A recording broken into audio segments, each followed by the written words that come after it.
I would prefer to be back in school, but I'm glad that I'm at home for safety and stuff. For Kate and Zoe Martins, moving back to in-class learning in Vancouver means their mom might move away. I have chronic obstructive pulmonary disease, COPD, and it would not be safe for our kids to go to school right now and possibly bring home COVID-19. I would have to move to the island to be with my mom. Kate and Zoe are in what's called option 4 for now. When schools reopened in September, Vancouver parents of elementary school-age kids had a multiple-choice question.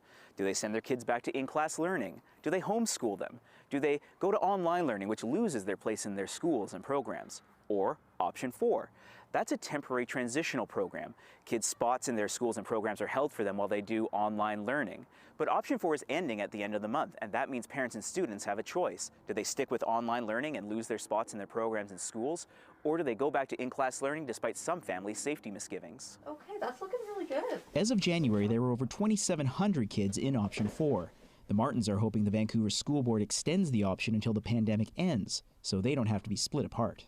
At the moment, it feels an awful lot like we're being forced to choose between our health and our kids' education. Jacqueline Ferrer lives with a rare lung disease that puts her at higher risk of COVID complications. She has 2 kids in option 4, but doesn't want them to lose their place in Hastings Elementary's French immersion program. So she is sending them back reluctantly. And that just seems unjust because we feel we shouldn't have to make that choice.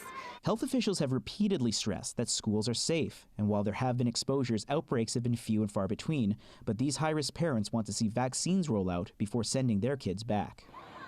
The VSB is holding a meeting Wednesday with an update on the future of option 4, so like many pupils at crunch time, these parents are asking for an extension. Liam Britton, CBC News, Vancouver.